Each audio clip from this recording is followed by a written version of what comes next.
Hi, my name is Jess McDevitt, and you are watching the Jessica Fury podcast. Tune in every Monday for new episodes, and be sure to like, follow, subscribe, all the things, and thanks for watching. Welcome back to the podcast. Today we have Jessica McDevitt. She is the host of More or Less with Jess. This is a podcast that checks in with artists, wellness, and industry executives. What I love about Jessica is she's created a platform that dives deep into the emotions of asking around the essential questions and how you're really doing. More or less, how are you feeling? Jess, welcome to the podcast. Thank you. It's fun to be on the other side of the couch. Yeah, it this is time really cool. in the guest spot instead of the host spot. I've never been on the other side. I'll let you know how it goes once we're done. Yeah, How it feels. I like being in, I don't know if it's like a controlling thing that I like to be on in this spot, but I'm like, oh, I wonder what it's like to be on the other side. Yeah, I've done a couple on the other side, and it's a challenge. It's a challenge to talk about yourself versus talking to other people. Yeah, but I think you've created such a great platform. But before we get into this episode, I want to remind you guys to like and subscribe the podcast because it brings amazing people like Jessica from New York onto this space. So thank you so much for being here, and thank you for subscribing. Thank you for having me. Yeah, how's your trip been? It's been good. It's been good. It's been busy as it typically is when I come to LA. It's usually packed with a lot of millions of things to do. But Sunday I had a really nice day at the beach. It was 80 degrees here, and I just hung out and read my book, and it was nice to kind of have some space and clarity before very busy few days before I go home. Yeah, I mean, I want to do a check-in with you now because it's like you witness LA traffic. And last week I was telling you it took me an hour and 45 minutes from the Palisades to West Hollywood. I did leave at 5 p.m. Which is, you don't do that. And it took me an hour and 45 minutes, but I wanted to go see some person. And I did see them, but I was like, holy shit. Like, my cousin who's in New Jersey, she's like, Jess, like, how do people deal with that? So how, like... I could never live in LA. I really could never live in LA. I texted Danielle, who's with us in the studio, that I could not move out here. It's just New York. I love the convenience and accessibility of just getting on a subway or a bus. And I can be somewhere within 10, 15 minutes. And LA, you have to have a car. You have to be willing to sit in the traffic. It's just a different way of life. But I know what I'm signing up for when I come to LA, that there is going to be traffic, and it's just add another 10 minutes wherever you go. Add another 45 minutes. Or 45 minutes. Yeah. Sarah Jessica Parker, do you know yes, who she is? Yes. She's like Miss New York. Like, yes. She talks openly, like she loves that she can jump on a train. She knows that it's going to take 20 minutes. She knows that she can go from like this train to this train. She can throw on her headphones, not have to talk to anyone. Every once in a while, people will say stop, but she's not a stop and take photos type of person. But I just think that's really cool. I don't know. I like my space, and I feel like when I'm in my car, I'm in my space, and I can be in that space and not be like out in the world. And I don't like large crowds of people in that space that I'm not comfortable in. But I think that on the topic of comfortability, you've created a platform that creates a comfortable space with others. Do you mind sharing what brought you to creating that? Absolutely. Yeah. Yeah. So I host a podcast centered around mental health and wellness, and mental health has been a strong portion of my life and the work that I do and what I'm passionate about. And I've worked in music for about 8 years, and I wanted to combine both of my love for artists and music and mental health. And it's important for me that anyone who comes into my space and comes on my show feels comfortable and open and honest to dive in a little bit deeper. And we're conditioned as a society, when you ask someone how they are, you say okay, or I'm fine, or I'm good. And ultimately, I think we as a society need to push past that a little bit more and really ask people how they're feeling, really ask where they're at. And I try to start team meetings asking how people are feeling. I've done a couple panels in the past few months, and I always start asking people how they are, whether it's a strong emotion or something they need more of, something they need less of. It's just good to set the tone, and I think it's important to create more spaces and content like that. Honestly, I wasn't seeing it out there.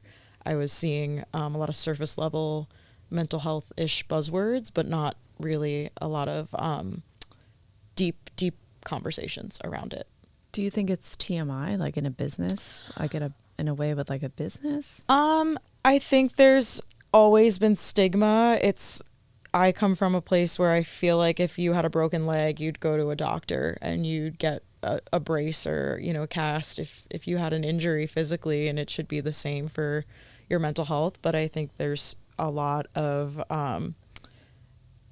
barriers to entry, and we could talk about accessibility, but there's also just how we are in our relationships. We have different masks and sides, and of us, we're all multifaceted humans, and I think people choose to cover up the sadder, darker parts of them, and that's when other things can come out, like difficult coping skills and being in the wrong crowd friendship wise. It can emulate into different behaviors. Yeah, like I agree with you. I also I'm in a client-based business, Mm-hmm. and none of my clients ever know like if I'm going like I just turn it on. I turn You it turn on. it Like on. I'm like in like the work that I'm doing, and I'm able to be 100% in what I'm doing. But when I am with myself and I have like a core group of friends that I can be with, those core group of friends, I hold a boundary. I have a boundary, and that boundary that I set is I can share with friends if anything specific may be going on. I can be as emotional as possible. I can share whatever I want. But when it comes to my business and it comes to my work, I hold that boundary. And do you think that that's something that you hear from a lot of people? Do you think that that's like, from your perspective, do you see it as something that's like a healthy thing? Yeah, I mean, it's interesting, right? I mean, you're in a different industry than I am, and like you said, your industry is client facing, it's sales driven, it's high stakes, and talking about mental health doesn't always go hand in hand with that. And I think in my world, I've been in music for such a long time, and I work with really creative people that are willing to be vulnerable in their art form, and that's an interesting space to be in. And I think there is a lot of work to be done in terms of showing up for each other authentically and making room and space to talk about real topics. And you talk about boundaries. It's like music, and I'm sure real estate can sometimes feel like, you get a call at 11 o'clock at night, or you're trying to close a deal, and it's balancing if that's a call that you need to take, or will it still be there in the morning? Like, those are the questions that I find myself talking to people about. And how can we take care of ourselves without burning out and without going down a spiral or engaging in harmful activities? Like, those are the topics that are always in the ether for me. I think that's like with burning out, like I think that's why sometimes I think like when you're creating a team, or when you have a team of people, you want to bring people on that you're able to sort of be there for each other. It's like this tiny little family that you're like, this is my work family. And then, if you have a family, but it's like you have a work family, and that work family is like, it's got your back. So it's like, if you're not answering, like, I'm not a morning person. I don't touch my phone for the first hour to hour and a half. And that's my thing. I'm not perfect any other hours of the day, but during that time, I'm perfect. Because I just hold that. I just don't want to, I don't know. But I would definitely say, like, when I have a team, that would be a responsibility that I would put into the hands of someone else. That if something was needed at that time of day, like, and I can only speak where I'm at now, as opposed to being like, yeah, I'm not going to touch my phone for the first hour and a half when I'm like running some sort of particular type of like company. But you just don't know, because there are some people that do run their business in that way. But I want to go back to like, what led you to creating this? Like, more specifically, like, what is your experience with mental health, and how is it transcended to what's going on right now with yourself? Yeah, totally. So I have been working with mental health nonprofits for many years, since I was a teenager, and I kind of fell into it when I was 16, 17. I came downstairs, like, getting ready to go to high school, and I told my parents I wanted to host a benefit concert and raise funds for mental health. It's a very quirky, interesting thing for a 16-year-old to say they want to do, and my parents kind of laughed at me and were like, all right, cool. go off to school.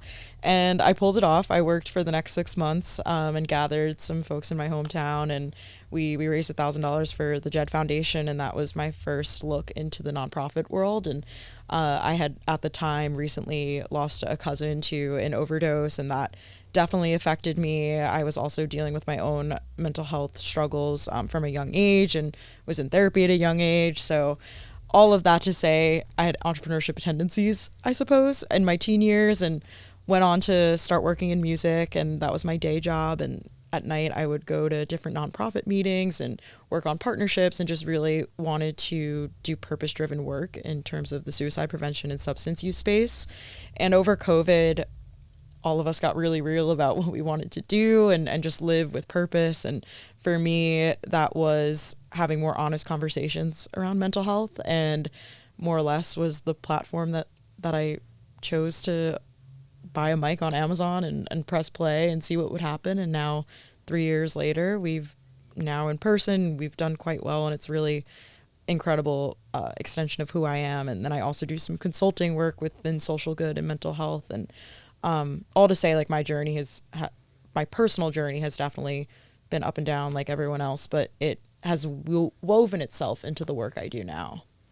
When you were a kid and you mentioned that you were in therapy, Mm-hmm. what is the type of work that was going on during that led your parents to going into therapy at such a young age? Yeah, my parents threw me into therapy when I was 13, and I had no interest in that. That was not fun. I just stared at the person every week until eventually my parents accepted that I was not gonna get anything out of that. That was just, I wasn't ready. I wasn't, what kid is at that age to talk about heavy emotional feelings that they're feeling. And I actually 2-3 years later, I asked my parents to go to therapy once I turned 15, 16, and I went back into it. And therapy has changed my life, and I'm still in it to this day. And it has kept me alive, quite honestly. It has kept me level-headed, and I've learned so much about myself that I feel like I can live a fuller life just by doing that work, and having someone to sit across from me every week and challenge me.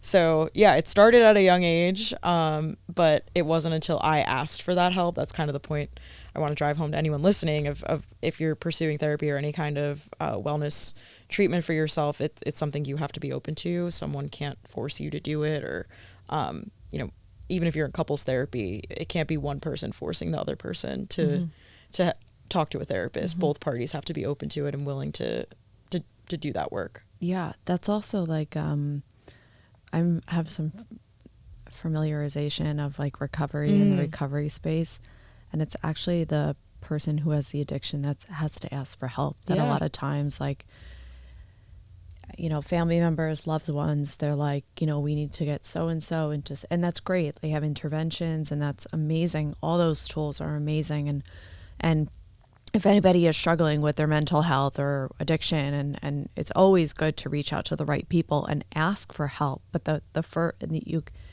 lot of times we're like, you need to do this, but it does come from a place of full surrender, being like, you know what, I need help. I need help with this, and I need help with that. And have you had like times in your life where you've had to turn to close friends or your family or your boyfriend, like, to say like, hey, I need help with this? And how has the communication been at that time?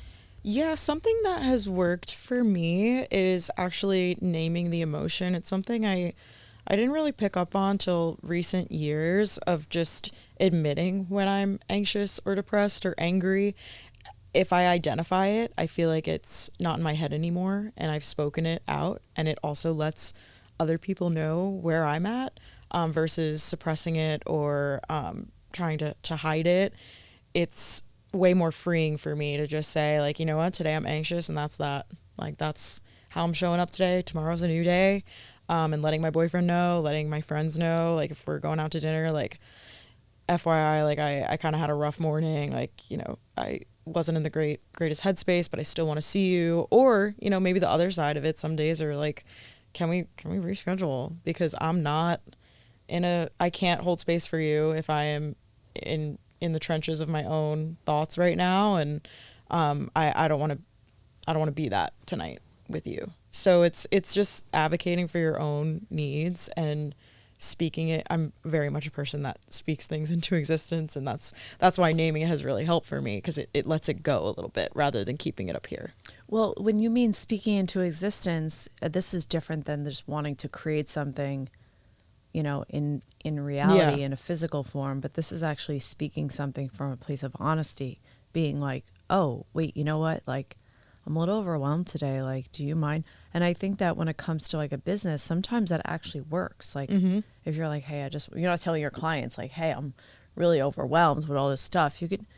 It's sort of like, hey, like, you know, I'm a little overwhelmed. Like, do you mind? And I think that if somebody's going to apply this to their work, what would be a suggestion that you would have if somebody is opening communication to a peer or somebody close to them? Like, hey, like, I'm a little overwhelmed. Like, what is something that you've helped communicate a little bit better or suggested to another person? Yeah, I think at the end of the day, we have to remember we're all human and we're all going through things. Everyone you talk to is going through something, and when it comes to the workplace, it's so easy. I mean, yesterday I got a message from someone that was like, "Hey, do you have extra time this week to do A, B, C, and D?" And I had to say no. I mean, maybe a former version of myself that was really a workaholic would have said yes, but I didn't have the time to do A, B, and C this week, and I'm okay with that. That was me communicating my current state right now is no, I can't do that, but I'm around next week, and we can talk about this next week. So it's just being, again, honest, like you said, Jess, and communicating that. And I think more so in the workplace, and what I've learned the past couple years is anyone who doesn't respect that, or when you say things like that and just wants to take, that speaks more about them than you. And you can only control how you're communicating, how you're showing up, what boundaries you're putting in place for your own healthy lifestyle. So anyone who wants to criticize that, or, you know, shame you for taking a mental health day, or, you know, running late to this meeting because you went to yoga, like those kind of things are decisions you make for you, and most people you work with should be understanding of that. And if they're not, it speaks more about them. But the being late for something that's like a work related thing, Yeah. sometimes that's unacceptable. Yeah. Because you're also dealing with, like, I think that's like, I mean, it's great and all that you want to go to yoga, like it's great, but are you like, can you be late for clients? Can you be late for and I appointment? mean that Like, more so. can you lose a client? Like, I'm thinking in like a broader scale, Yeah. like, you know, where it's like, there was a time in my life where I literally would spend like 4 hours at the gym, 5 hours working out. That's a long fucking time. You know, an hour now, because I prioritize like through my work stuff. But, you know, I have clients that they're like, that's unacceptable. You could be a couple minutes late, but, you know, I'm, you know, in my business where it's like, and you have to understand where in my business, I think it's more of like, sometimes, and someone said this to me last week, they're like, oh, because you're going to make, let's just say $50,000 on a commission check, that sometimes people that your clients, they know you are, and they want to work you to the bone. Like they want you to do all these things. They want you to overextend yourself because you're working for a check that some people make in a year. So I think that, like, do you think that it's something that someone should prioritize their mental health first before their work? Do you think that they should take a step back? Like, what are some of the things that and I'll like correct myself. I think that's fine. With being, I meant that more so like people that are going into the office now, and if they're 15 minutes late because they chose to go to the gym and their meeting is until lunchtime, like that should be considered okay. But I think in terms of the question was like, should mental health come first? I'm always going to say yes, because I've seen the other side. I've seen people that have burnt out to points of exhaustion and needing to go to treatment centers and needing to just have reached really dark places because they've put work so ahead of anything that they lost who they were, and they've lost healthy habits, and they've lost a lot. So I'm always going to be the proponent of mental health first and taking care of yourself, because not to go like so deep, but when we all die, which is going to happen at some point, people aren't going to remember what company you worked for or what deals you closed. They're going to remember who you were like your relationships with other people, and that should be valued more so than the bottom line.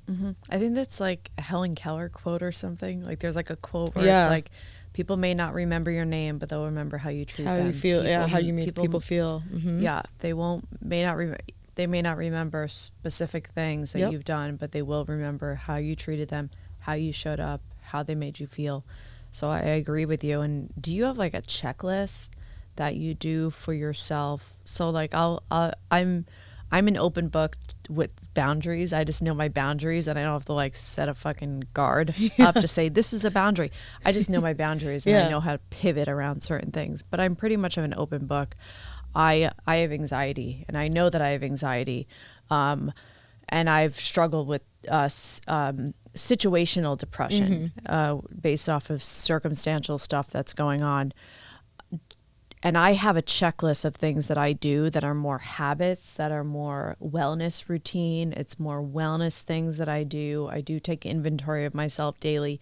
Do you have a checklist for something that you do, or something that you would suggest to somebody who may be going through a tough time, who may be going through something that they're like, shit, like I'm overwhelmed and I like being a workaholic, but I'm just like, I'm in it. Like, do you have stuff that you suggest? I think it's not a one size fits all, so I can only speak from my experience. I've certain things have worked in certain time periods of my life. I mean, there's been phases of journaling and brain dumping just to get things on paper and out of my head. It's been great to just release and put things to paper, and even if it goes nowhere, it's sitting in a journal somewhere. Movement is really important. It wasn't important to me 10 years ago. It's important to me now that I move my body, whether it's going on walks or yoga or cycling, just finding different outlets to move your body. Not only does it physically make you feel good, but the endorphins are real, and you were in the fitness industry, you understand that it's all connected, and that's important to me. And I think probably the third thing I would say is just keeping myself accountable in terms of therapy, and if not therapy, talking to my friends and my family, and being open and honest of where I'm at, because I'm a clinical, if we want to go labels, I'm clinically depressed, and I've been for a really long time, and I take medication for it. I'm very open about that side, and I do generalized anxiety and all those things that are just parts of me. They don't define me, they're just parts of me, and it's important to be accountable with the people in my life of where I'm at. Yeah. And do you think that it's expensive to take care of your mental health? It can be. The wellness industry is always trying to get us to spend money in the sake of our mental health, whether it's like supplement, the hot new supplement that's out there that's going to help your brain or your gut health, and or the hottest workout. You need a Peloton bike that's $500 plus a subscription. Like, we're constantly being shown different wellness things that are going to save us or treat us. And I think ultimately there are ways that you can move. I'm in a hotel room. I stretched and did yoga this morning, and that was completely free in my hotel room. And I felt so much better after. So there's ways around it. I'm a big fan of a facial and self-care activities, but that can add up and get expensive. So it's, balancing out what you want to lean into, what your budget can handle. And there's ways to do it in ways that they're completely free. Yeah. I think like YouTube is such a huge, like I 100%. I love YouTube. I do pay for YouTube Premium, which is like now $20 a month. But for me, I get like, I don't want ads. Yeah. And you get, workouts on the go with YouTube. You can type in anything. And I'm a big fan of Yoga with Adrienne. I love her. And I always do, like, whenever I'm on the go, when I'm traveling, I do try to throw on one of her videos at least 2-3 mornings that I'm away to make sure I get my fix when I'm not at a physical gym or a class. And you find ways to make it work, and YouTube's a free resource. Yeah, I listen to a lot of podcasts, and when I was going through a really tough time, like I'm still working through, like I'm toward the tail end of things, but when I was in like the trench, like the trenches, I actually didn't want to talk to people. I didn't want to hear the opinions, and I just didn't. It's not that I knew that they didn't care. It was just very overwhelming for me to hear like, well, this and this and this. And I know it comes with good intention, but it was very overwhelming. And there's a part that I empathize with people who are going through something, is that only you can experience what you're experiencing. And up to some sort of degree, somebody will be understanding to it, but you're in it. So like for me, it was a lot of podcasts that I would listen to because I would just tune into what I needed to hear that day, and it pulled me what I needed to hear. And it was great because I didn't have to say anything back. All I had to do was listen. That's such an interesting point. I feel that way with music. Like music it can sometimes put feelings into words that I can't express. And do you experience that, like the struggling artists? Have you experienced that? I mean, there's like 100,000 musicians, and there's a small percentage of musicians that really make it. We only know those that have made it, but of those 100,000, there's really talented. There's a lot of talented musicians, and what comes with that is the struggle of not being worthy enough, not being good enough, or not being seen enough. Like, are those things that you're starting to really see in your community? Well, I strongly believe it's a privilege to get paid to do what you love, and music is a perfect example of that. Like you said, there's a billion artists out there and incredibly talented people, but not everyone is able to drive strong survivable income from it. For many, it has to remain a hobby, just because it's not music makes a lot of money, but it makes a lot of money for the Taylor Swifts of the world, not for the guy playing at the local pub.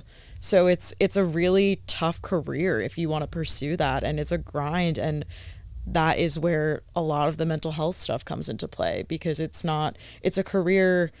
It's not like if you go to school to become a doctor, you're going to be in school for X amount of years and then you can get your boards and go into practice. Music isn't like that. You may work your whole life and never get that gold star or stamp of approval, and that can be a really daunting career path for people. So that's where the struggles of mental health come in for artists specifically, is that they're not set up for sustainable success. It's more so you get lucky and maybe you'll make money off of it, but maybe the streaming companies will, make sure you only get 0.0006 cents on a stream. It's not set up to help artists succeed, and tie in the world of social media and TikTok right now. Record labels are signing really, really young artists who maybe have never even performed in front of people. They might be 15, 16 years old. Their brains are fully still developing, and they're handed $1 million advance and a loan. What would a 15, 16-year-old kid do with $1 million? It's going to lead into other things. Why do you think that is? Why do I think they're... Because they have followers? Yeah. 100%. 100%. So the state of the music industry right now is, instead of scouting out talent, it's easier to not do that part, and just, that's already done. The talent is there, maybe, but the followers are there. The audience is built in. Nobody has to do any work to build that audience. It already exists. I mean, that does take a lot of work to build an audience. 100%. And I applaud people who have created that audience in a respect. Like, there's a lot of women in this space that I really applaud, like, and I admire them that they've really created that. Because having an audience, and that's where I think that a lot of people start to get those feelings of like, I'm not good enough, I'm not worthy enough to do this, like, I don't have these followers. Like, it's really like, I don't know, like, people get diluted into thinking that they're just a number, or that their worth is equivalent to how many followers they have, or how many streams they have. So many artists, at least on my show, have come and sat and talked about that their confidence is directly related to how many followers they have that month, or how many listeners they have that month. It's just, that is what they're being told success is how many people exist online. I can live that way. Yeah. It seems too alienating. I just actually feel so suffocated to be like, my confidence is driven by another person. I mean, like, I don't know, that's just by numbers and analytics, because the artists will make more money if they have a bigger audience, right? So they basically are told your self-worth is dependent on how many people follow you on TikTok. That's a pretty messed up way of thinking, but that is the state of things right now. And that is, go on TikTok, make a bunch of videos, hopefully you'll have a hit, and then maybe we'll pay attention to you and give you resources. Well, that's like a socio-economical way of just seeing things in a particular way. Yep. But I do think that a lot more people like yourself are creating these different ways of getting out there a message of take care of your well-being, take care of yourself, take care of the things that you need to. And do you make suggestions on your podcast or the conversations that you're having with your peers or your own audience? Like, what are some of those things that you've seen come up, and what are some of the things that you're suggesting? We've definitely plugged resources. That's definitely important to me. I care really, really deeply about other humans, and I think that's why I love doing the podcast and connecting with artists. And the whole goal is to really get to know them as a human and not just this internet presence or the person we hear on Spotify. Like, they are a human, and getting to know them. And we've talked about sobriety on the show. We've talked about generational trauma. We've talked about religious trauma. A lot of different topics that these artists wouldn't talk about in a typical interview. So I feel lucky and grateful that I can offer that 30, 40 minutes to talk about something maybe completely unrelated to the last interview they just had to do. And I think in terms of our audience, like, people resonate with that. They resonate with knowing that the person they listen to may also have experienced something similar. Maybe they had a really difficult time growing up in the church and they have never heard an artist talk about that. And now they listen to an episode and they're like, oh my God, I feel so seen and I feel so, valid in my feelings. And that's what I strive to do in continuing that, is just creating really intentional conversations around topics that artists aren't always given the opportunity to talk I about. agree with you. I mean, that's sort of how I feel with people in real estate. Yeah. I just think that there's so much talk about real estate that I'm like, could we just like talk about the other things that are relatable, that how we can connect to it? Like, there's only so many market updates I can like listen to. Like Yeah. Let's give it a rest. Yeah. It's like, and in my world, it's like, it's always about streaming, and now we're talking about AI and all these different developments from a tech side in the industry, and there's a lot of content and conversation around it, but ultimately, like, that doesn't fuel my fire and it doesn't light me up. I like talking about feelings and emotions and processing that with people, and that's why I feel lucky to do, more or less. Yeah, I like how I can have friends that speak the same language. I like that, like, to make a genuine connection around that and know that I'm okay to share those things. Like, I just really love that. And I just like, I think it's so cool, like what you're creating and what you've created in your platform. Like, yeah, I think it's really cool. Is there a nonprofit that you're working with or that you're affiliated with right now? I am not affiliated. Nonprofits are my world in terms of like a professional outside of the podcast. I work with artists to connect them to nonprofits. That's just the day-to-day when I send emails. And the podcast is more just conversation based, but we do shout out like a lot of Music Cares is a great nonprofit that helps artists with financial assistance, rent assistance, addiction treatment centers. They will do anything for artists and people in the music industry, so we always shout them out. But I'm not like professionally affiliated with anybody right now. Yeah. Well, what is your goal for yourself in the next, because now you're on season 5, you have season 5 coming up.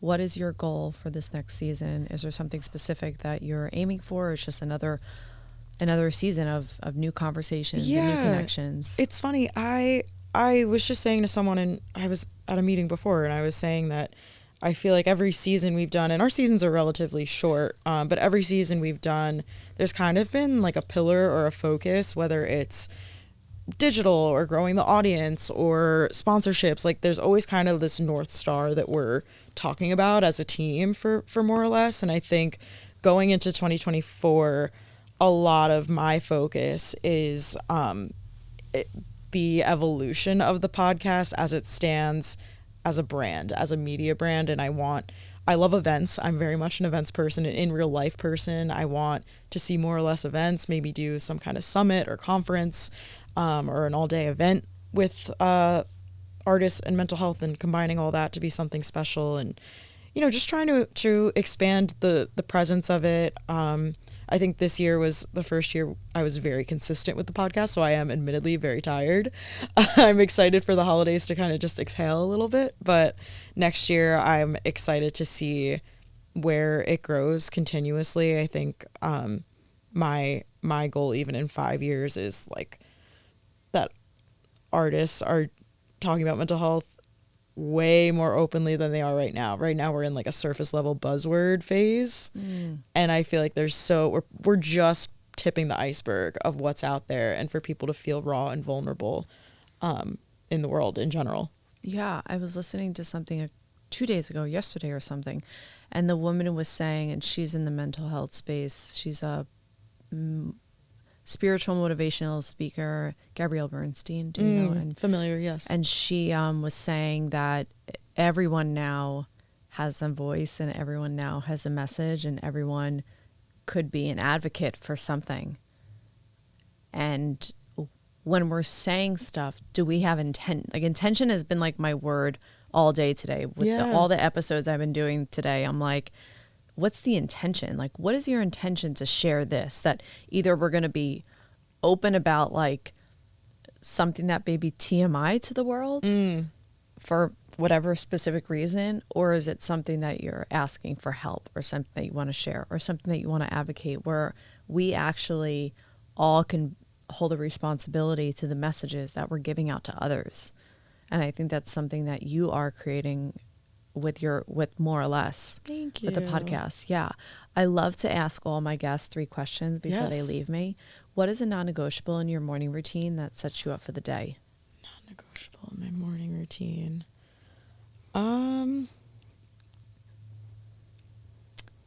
It sounds corny based on what you just said, but I set an intention every day.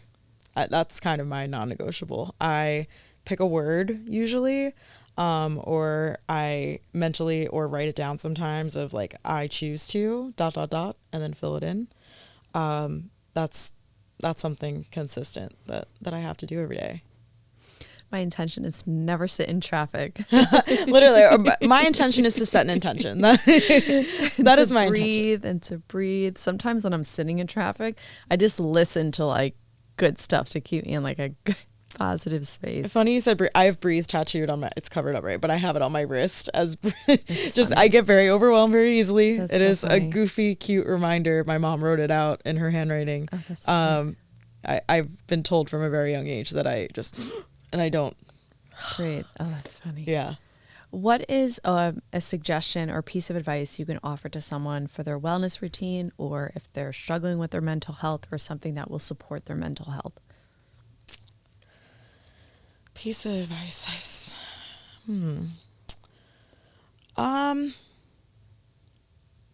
Be honest and trust yourself with what you need, and ask for what you need. I think it's easy to internalize and shut down and feel isolated and feel like no one understands, and no one may understand. We're all living our own individual lives with our own individual hardships, but doing that is only going to get you so far. So if you're struggling, I think it's communicating that and saying it out loud to even a stranger, someone you don't know. There's so many different resources out there. Crisis text line is a great one. Reaching out and owning that it's for your own benefit. It's for you to feel good. We only get one life. I'll have to text you to write love on her arms. I love to write love on her arms. I love you brought that up, because when I was 13, thrown into therapy, I used to shop at Hot Topic. I was very much in my emo phase, and To Write Love on Her Arms has a fantastic relationship with Hot Topic, and they used to have signature hoodies, and I bought one, and it was this red To Write Love on Her Arms, and I wore it all the time that like my best friend from when I was little was like, oh my God, we were talking about it a few months ago. That, like I was always wearing that. And I don't know, it just, Tori 11 Arms is such an incredible organization. I've worked with them on a couple projects, and they were very early supporters of More or Less, actually. So they're really special. Yeah, they are special. They really are. They do incredible work. That's really cool that you knew about them. That's Love really them. cool. Love them. That's a little sign into your day of something that you're doing. Yeah, they're just, especially because they're also deeply connected to the artist community, and they've done work at Warped Tour and festivals, and we speak very similar languages, and the folks there are incredible. And the founder, Jamie, his book is amazing. I've read it, and he's just a real beacon of hope in terms of the recovery aspect of mental illness. And yeah, I get very nerdy about nonprofit stuff, but yes, I love it. Love Troy Lebanon.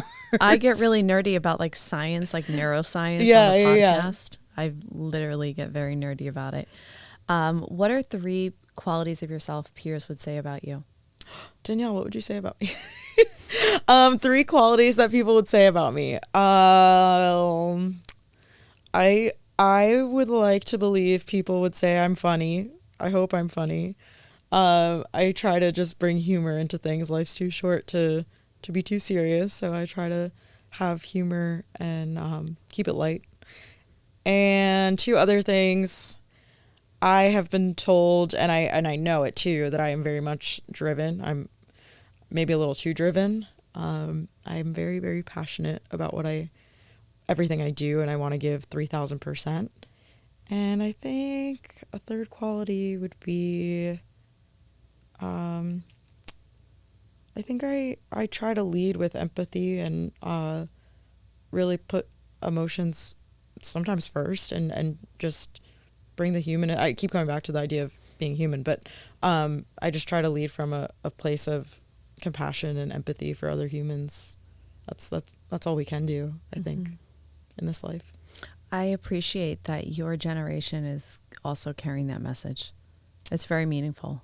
It's really meaningful that there's like generation after generation that are opening up these messages, because it really does open up a lot of things for the future that takes it away from AI, and that is the emotion, and that is the emotional connection. It's like it's being present with something that's in front of you. So I appreciate that you're doing this. Plug yourself. Where can people find you? Yeah, please support the podcast, Jess's podcast, as well as this Jess's podcast. At More or Less with Jess is where you can find our show. And for me, my handle is Jessica with 2 A's, MCD. And yeah, you can find our show on Spotify, YouTube, subscribe, comment, message us, let us know what you think. If there's a guest or an artist that you listen to that you really want on the show, let us know. And yeah, this was lovely. Thank you. Thank you. Thank you guys for being here. Remember to like and subscribe and follow the podcast, and I'll talk to you guys soon.